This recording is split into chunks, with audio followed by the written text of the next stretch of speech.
Yeah, there it is. Yeah.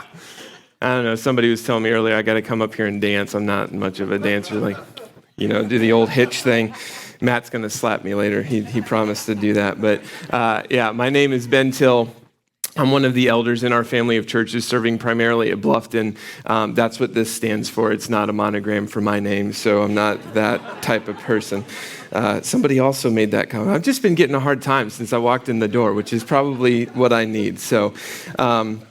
But yeah, I just wanted to take a moment to say thank you for being here this morning. Like Fritz says a lot, I'm going to echo that. You could be anywhere that you want to be right now, and you've chosen to be here. You've chosen to be worshiping alongside brothers and sisters. I want to make sure that we say welcome to everybody watching online at Fostoria. If anybody's from Salem Cast that's watching online, Living Hope, members at Bluffton, and then the 1111 is going to be watching this here in a little bit. So we welcome those people as well. And thank you for being here. Last week, we started a new series called The Anointed One, all about how Jesus Christ is the Messiah. Fritz started in chapter 1, where Matthew clearly defines Jesus as that Messiah who has been promised from the beginning. The rest of this series and what we're going to start in today is going to be in Matthew 8. If you want to go ahead and flip to Matthew 8, you're welcome to do that. But we're going to be kind of taking a look at Matthew 8 through 11 for the next 9 weeks. Last week was the first week, and it'll be 10 weeks total. And the crazy part for me was when we were prepping for this, it's going to be like Christmas series by the time we're done with this series, which is like just mind-blowing to me that we're already to that point in the year. But this series of accounts comes right after the Sermon on the Mount, okay? And as I went back through and kind of looked at the passages right before this, the one thing that really stuck out to me is Matthew 7:29 that leads right into Matthew chapter 8, and it says this: "Because he taught as one who had authority and not as their teachers of the law." The Sermon on the Mount flipped everything on its head.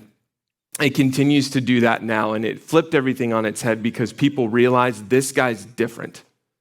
This guy has authority unlike anybody we've ever seen or heard before.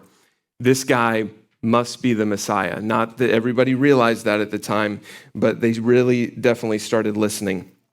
Like I said, we're going to be focused in Matthew chapter 8, verses 1 through 17. And there's 3 major sections that we're going to be kind of looking at in 3 very specific people that Jesus interacted with. But one of the things that we see in all 3 of these people is that Jesus invites the outsiders in. He makes a way for them so that they can be invited into the kingdom of heaven. What we're going to see is a guy who had leprosy. And we're going to kind of unpack what that means. There's a lot of symbolism to the disease of leprosy. We see a Roman officer who had a sick servant and came desperately seeking for help. And then we're going to see a sick older woman that was Peter's mother-in-law. For all different reasons, these people would have been on the outside. They would have been kind of held at arm's length. And we'll kind of take a look at all of that. But one of the things that really kind of screams through all 3 of these people is the healing that they received and the way that they received that healing. I also believe that there are 3 truths that really kind of stand out from this message, and they are this, okay? First, the Messiah came to touch the untouchable. We'll see that through the leper. Number 2, the Messiah came to invite outsiders in. That's what we see through the Roman centurion coming to ask for healing of his servant. And number 3, the Messiah came to heal all of us. All of us. Before we go any further, I'd like to take a second to pray. Please join me. Father, in your word, from a series that we just finished up, 1 Peter 4:11, it says this: "If anyone speaks, they should do so as one who speaks the very words of God." Lord, your words have the authority to change hearts. May the words of my mouth and the meditations of my heart be pleasing in your sight. I want my words to be your words this morning. Lord, if there's anything that I have prepared this morning that is not what you want me to say, just toss it out. You've done it before and you'll do it again. But Lord, one thing that you've made abundantly clear this morning as I prepare for this, as I pray over this, as we kind of worship through this, is we need you.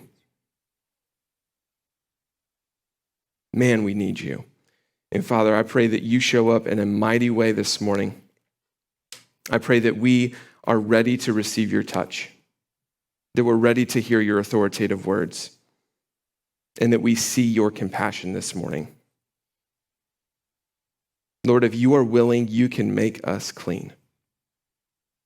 I pray that you transform us this morning in the mighty name of Jesus. Amen.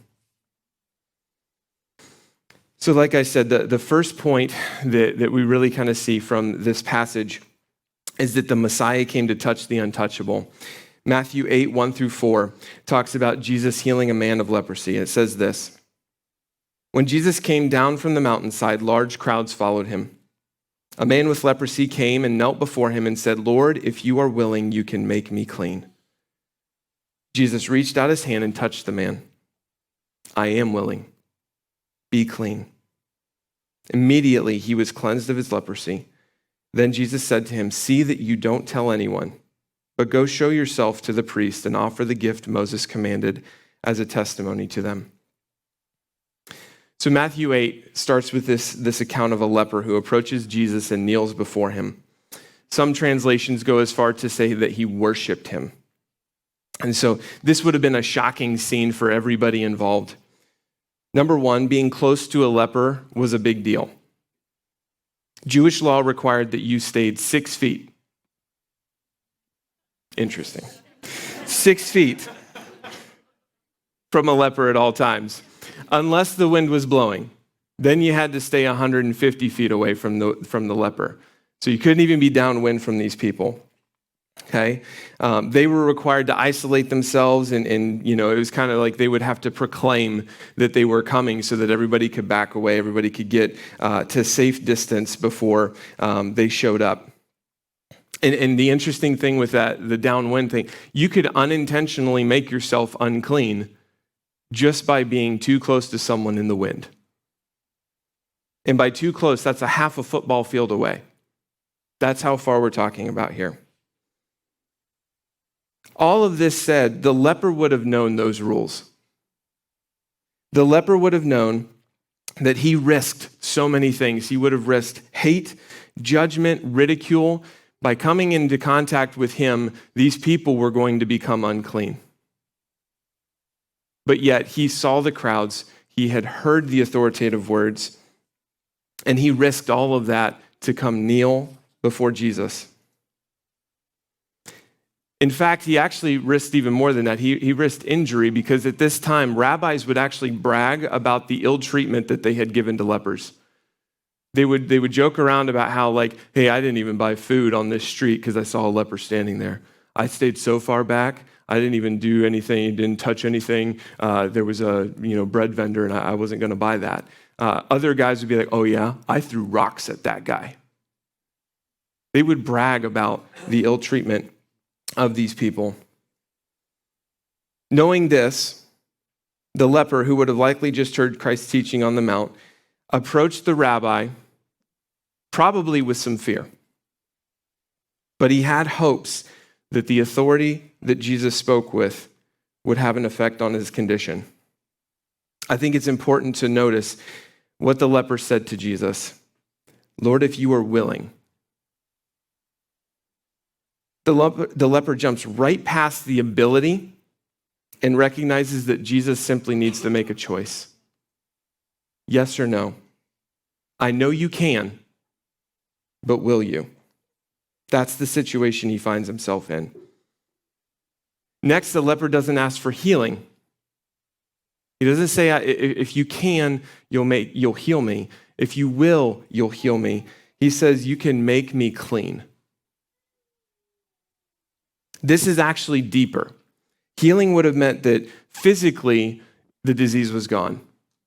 Physically he would have been better. Physically he would have looked less like an outcast. But what he asked for is to be brought back to right standing before God.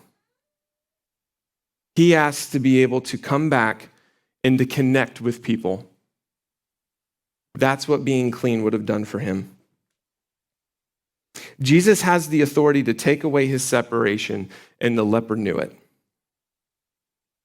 All of this would have been shocking to the disciples as they walked alongside him. Some of which were probably trying to keep their distance. Some of which were probably trying to hold Jesus back. If you've ever watched The Chosen, there's a really powerful part of that where this all kind of comes into play. And they're like yelling at the guy, and Jesus just like kind of ignores them all. And that would have been the most shocking of all. Jesus doesn't respond by trying to protect himself. He doesn't respond by trying to protect the others. He walks up to him and he touches him. There are parallel passages in Luke and Mark that tell this account almost word for word. But in Mark, it's in chapter 1, it says that Jesus was indignant. Several other translations say that he was filled with compassion or pity. And so I had to look up the word indignant because I'm like, that strikes me as different. Compassion and pity seem like good things, and indignant seems like Jesus was angry. So why was he angry? So when I looked it up, it says that indignance is defined as feeling or showing anger or annoyance at what is perceived as unfair treatment. See, Jesus wasn't angry or annoyed by the person.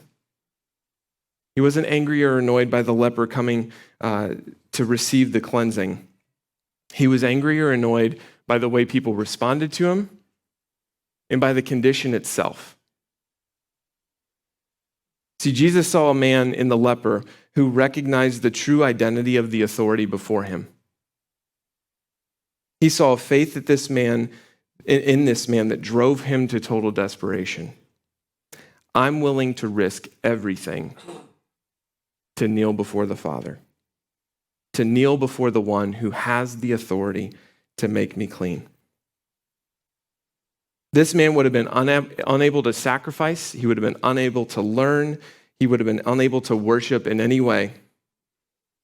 And this led Jesus to the response no one, including the leper, would have imagined. This man would not have been approached by anyone, let alone touched by anyone in years. See, by the time that this guy got to this point, he had probably been suffering of leprosy for a long, long time. We'll talk about more of the specifics of leprosy in a little bit. But Jesus, in this moment, reaches out, touches him, and cleanses him physically, emotionally, and supernaturally, saying, I am willing, be clean. Wow. Jesus says, I'm totally willing to restore you to oneness with God. Not only are you healed, you are clean, meaning that not even a remnant of this disease remains in you. Even so, Jesus reminds the guy, hey, go see the priest. Go take the sacrifices and have him declare you ritually clean. He came not to abolish the law, but to fulfill it to a T. So the next thing, the Messiah comes to invite the outsiders in. In Matthew 8, 5 through 13, we transition, it's kind of a hard transition to the next account. It says this, when Jesus had entered Capernaum, a centurion came to him asking for help. Lord, he said, my servant lies at home paralyzed, suffering terribly. Jesus said to him, shall I come and heal him? The centurion replied, Lord, I do not deserve to have you come under my roof, but just say the word and my servant will be healed. For I myself am a man under authority with soldiers under me. I tell this one go, and he goes, and I tell that one to come, and he comes. I say to my servant, do this, and he does it. When Jesus heard this, he was amazed and said to those following him, truly I tell you, I have not found anyone in Israel with such great faith. I say to you that many will come from the east and the west, and will take their places at the feast with Abraham, Isaac, and Jacob in the kingdom of heaven. But the subjects of the kingdom will be thrown outside into the darkness, where there will be weeping and gnashing of teeth. Then Jesus said to the centurion, "Go, let it be done, just as you believed it would." And his servant was healed at that moment. So like I said, Matthew transitions kind of quickly. And when you read through, and there's some commentaries and just some background information on Matthew, not everything that Matthew wrote down was necessarily like timeline sequential, okay? And so it's one of those questions, why would he have gone from the leper to the centurion? And you know, if I am going to stand up here and tell you I know exactly the answer, I'm speculating and I don't want to do that. But there is a connection that's very important. I think the Roman officer shows us many things. First, like I said before, it shows that the faith of an outsider, it shows the faith of the outsider had in Jesus the Messiah. Even as a Roman, he recognizes the supernatural authority Jesus possesses to simply say a word and heal the servant from anywhere. Jesus' response when he first comes is, "Take me to him. Let me see him." This is significant because Jews were forbidden from entering the home of a Gentile. Jesus knew that. Okay. But Jesus doesn't allow man-made rules to hold him back. He doesn't allow man-made barriers to dictate the when, the where, and to whom of his ministry. Second, I believe that this account displays a supernatural heart change that had taken place as a result of the centurion's faith. Romans had authority to abandon and even kill their servants if they became useless. I would imagine that being sick and bedridden would have allowed that type of a response from the Roman centurion. Instead, this centurion risks his reputation by approaching this radical Jewish rabbi who not only belonged to a group who disliked people like him, but actually were making more work and making more problems for people like him. Lastly, I believe that this sheds more light on the account that we just talked about with the leper. By denying Jesus the ability to enter his home, the centurion grants Jesus the ability to demonstrate his supernatural authority once again. Before Jesus does anything in response to this request, he takes a moment to marvel at the faith of the centurion, reminding the crowd around him that it is faith like this that gets you into the banquet. Nothing else. It's not who you are. It's not where you're from. It's not what you've done. It's faith. In fact, Jesus says in verses 10 through 13 that there will be many who come from east to west to sit with our forefathers. Yet there will be many others, subjects of the kingdom, people for whom the kingdom was built and intended for, that will be thrown outside. The crowd would have heard that and they would have known exactly who he was talking about too. Sometimes I love the feistiness of Jesus. He's just like, yeah, I'm going to say it. You're going to be mad. I don't care.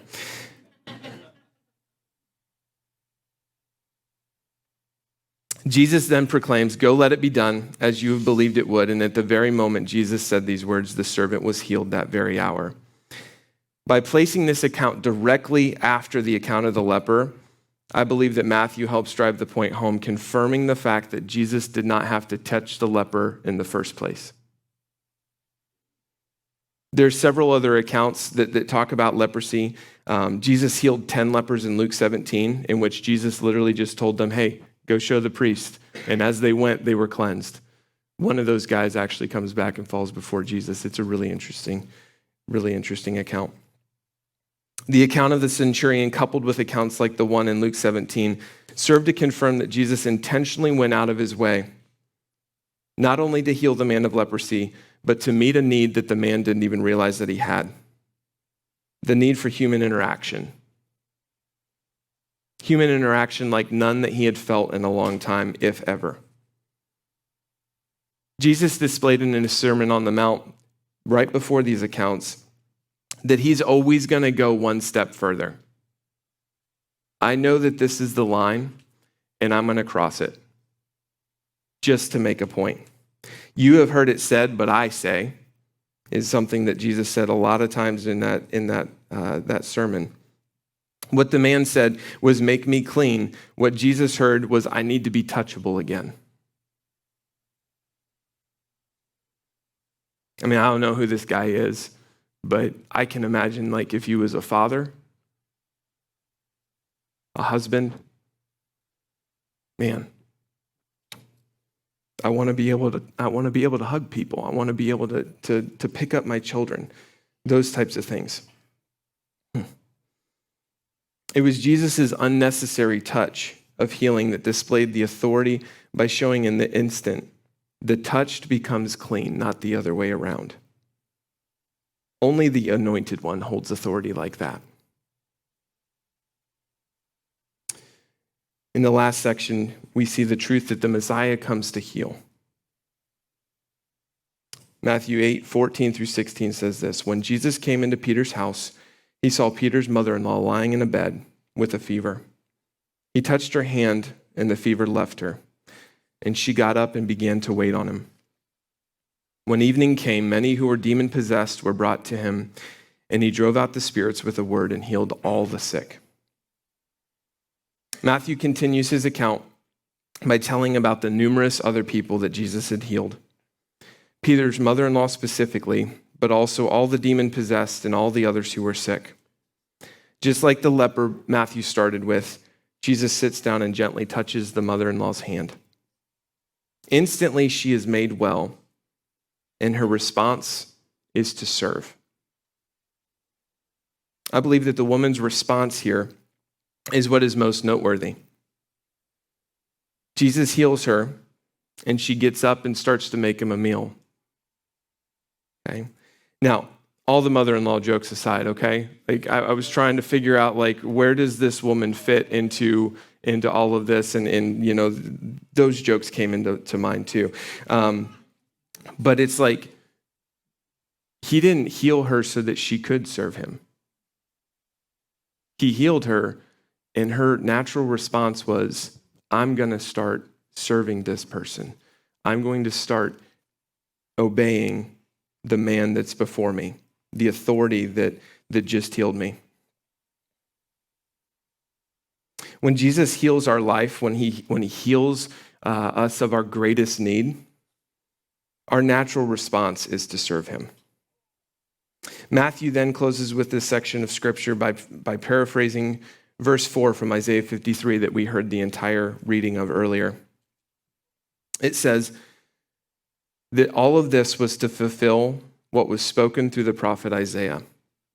He took up our infirmities and bore our diseases. Here's where we see the main idea of all of what Matthew has been talking about so far. Jesus is the true healer of all people for God's glory. Healing even the most impossible situations like leprosy, paralyzation, demon possession. God is described in Deuteronomy 28 as the healer of infirmity. And what's the greatest infirmity of all? Our sin.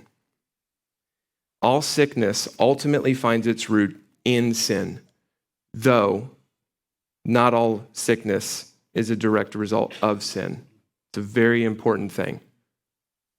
All sickness, all disease, all of the pain, all of the suffering is because of sin. When sin entered the world, so did all of that other stuff. Okay? But that does not mean if I'm sick, I was a sinner and I'm being punished for that. That would have been what people in Jesus' time would have thought. But Jesus is blowing through all of that and helping them to see that that's not the case. Okay? All of this would have caught their attention, and they would have understood that Jesus was the only one who could bring true healing. Healing takes the form of physical restoration, mental relief, courage and ability to persevere through disease, discovering a new sense of trust and dependence on God in spite of disease. I've got a coworker whose mother has had a form of cancer for probably 20 plus years. It was something that they thought they could cut out, and they did, but then it got into her bloodstream, and it just kind of pops up wherever it wants to. And most recently, it popped up in her eyes. And one day she was fine, and the next day she was blind. And so they're going through and they're trying to figure all this out. And the interesting thing is, I'm not really sure where my coworker stands in her faith. You know, I think it's something she's been open to the conversations that I've been having with her. But one day she was at the hospital, and I just felt like God needs me to remind her of the hope that we have in him. And so he led me to Psalm 146:8. I don't have it on the screen, but what it says is that he restores the sight of the blind. And I sent that to her, and I'm like, that can come across really bad. Like that could come across, especially if someone, is not necessarily super strong in their faith, of like, oh man, Ben's telling me that God's going to heal my mom's eyes. And that's not what I felt God was telling me to tell her. And so I went through and just started to explain to her, like, this doesn't mean that I think that, like, all of a sudden it's going to be gone. And that all of a sudden she's going to be able to see. But what I think this helps us to understand is, even in spite of this, you've gotten to spend an entire day with your mother and father. You're sitting next to your dad, who's 81 years old in a hospital, and he's getting to laugh, and he's getting to enjoy being with his daughter for an entire day. Your mother, who's going through something horrendous, is seeing, not physically, but seeing how much you love her. Every single night she's going over and cooking them meals and doing their laundry and all that kind of stuff. And sometimes that's the reminder, that's the sight of the things that we've lost. So even though your mom may be going blind physically, I think what you guys are all starting to see is the supernatural, the spiritual sight of the love that you guys have for one another. And so I sent it, and not sure how that was going to land. And it was a very encouraging message for her, and I was very excited about that. The thing was that I was still hoping, like, the next day she would come in and be like, man, all of a sudden, like, the cancer's gone. That didn't happen. They're still fighting, and they're still struggling through that. But I know that God is restoring the sight of the blind in other ways. This is also important because Jesus' healing not only includes Israel, but this is opened up to Gentiles. This is opened up to other believers throughout the world. So going back to the original person, I believe that Matthew specifically used a leper to lead into this point, that Jesus came to heal us all once and for all, because leprosy is the perfect analogy for sin. Leprosy is a bacterial disease that attacks the nervous system slowly over the course of years, causing numbness, especially in the fingers, the toes, the hands, and the feet. And see, it's not the leprosy that kills you. The leprosy just numbs you. It's the little cuts. It's the little nicks. It's the open, sores and the exposure to infection that you have no idea are even there because you've been numb to it. This is what starts to cause the skin disease. This is what starts to cause the major physical things that people can see. All of these things that had gone unnoticed by the person with the infection leads to the real problems and eventually the death. That slow numbing is the exact same thing that happens with sin. Sin, like leprosy, kills us slowly by numbing us to the pain caused by its effects. When we can no longer feel it, we no longer address it. When even the smallest sins go unattended, they lead to deeper and deeper infections that sometimes themselves become the real problem that we can no longer contain, control, or hide. Over time, sin becomes the standard, and a once beautiful and joyous life becomes deformed, ugly, and recognizable. Sin makes us numb to the abundance of life, and we become dull and unfeeling. Sin also isolates us from others. Selfishness cuts us off, and we end up alone in our addiction, alone with our sin, alone with our poor selves. For those who have put their faith in Christ, we still have moments of sickness. We all fall victim to it. But because of what he has done for us, it's not a death sentence. He has given us the cure by taking our sin unto himself and casting it as far as the east is from the west.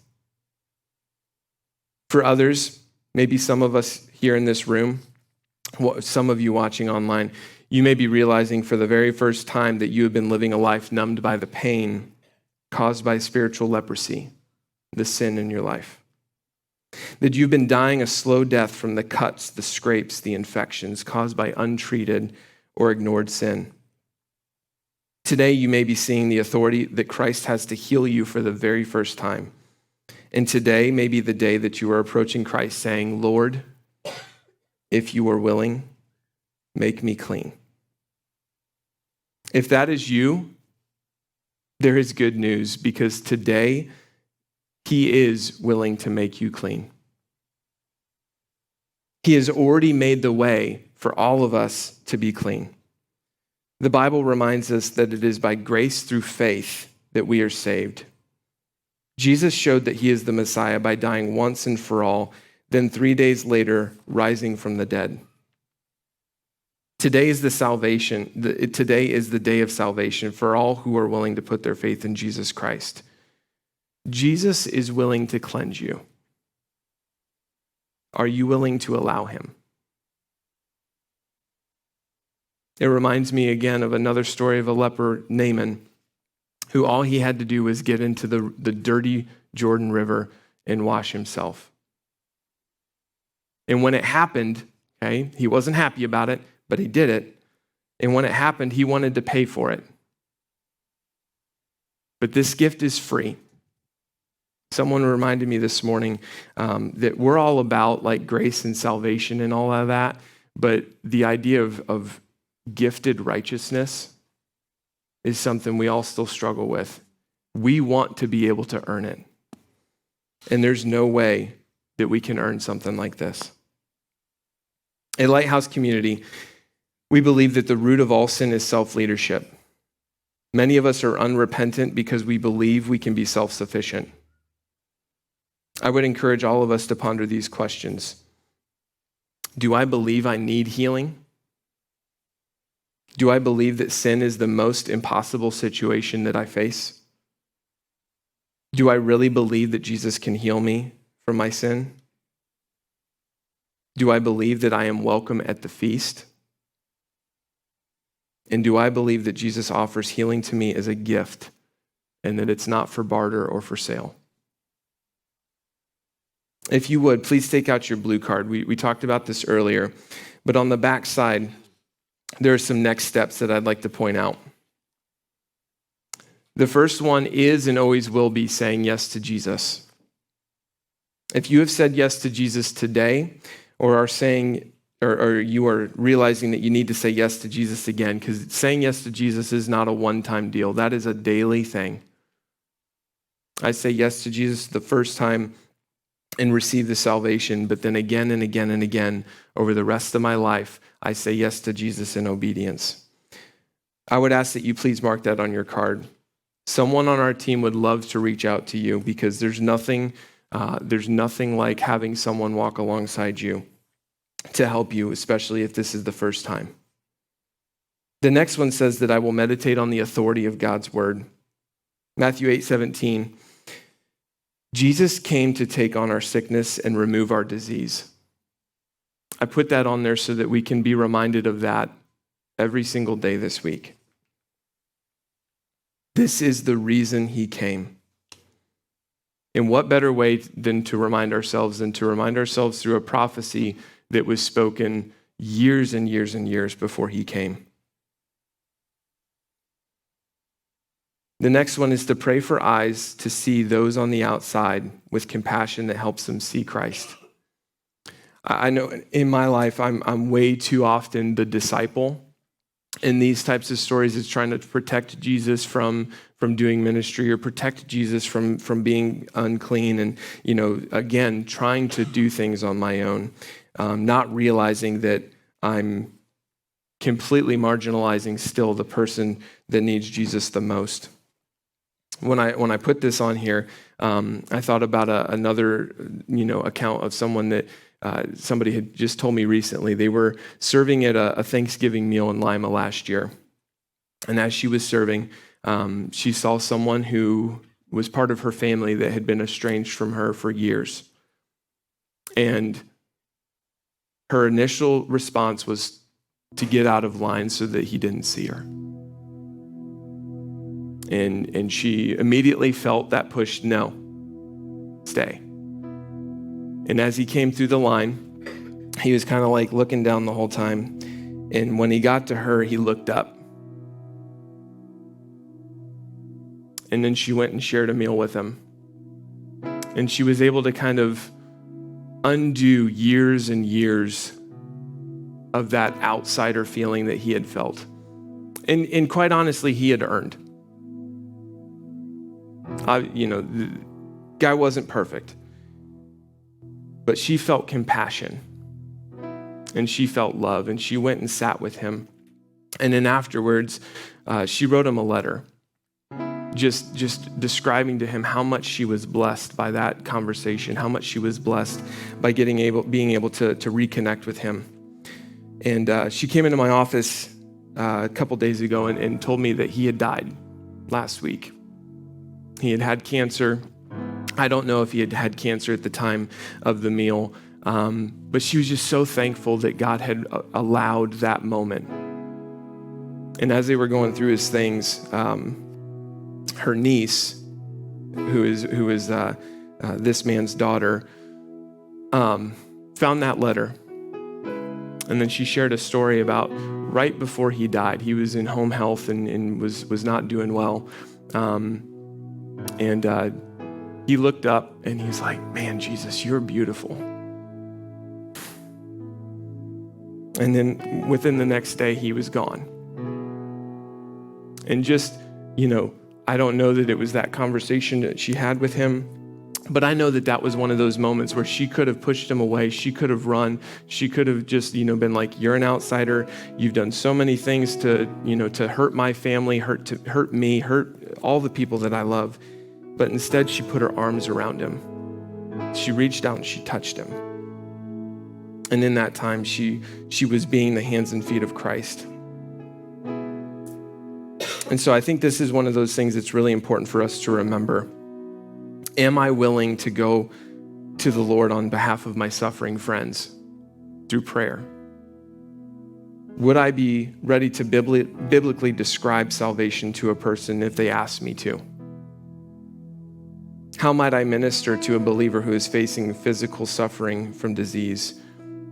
Or how would I respond to a not yet believer who has done so many things to hurt me or the people that I love, to continue to show them Christ, to have the compassion that Christ would have?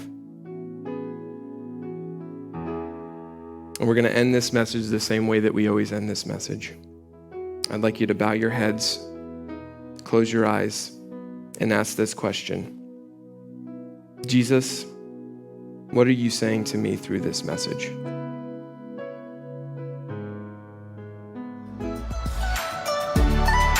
Thanks for joining us. If you'd like to learn more about Lighthouse Community, check out our website at mylighthousecommunity.com or connect with us on Facebook.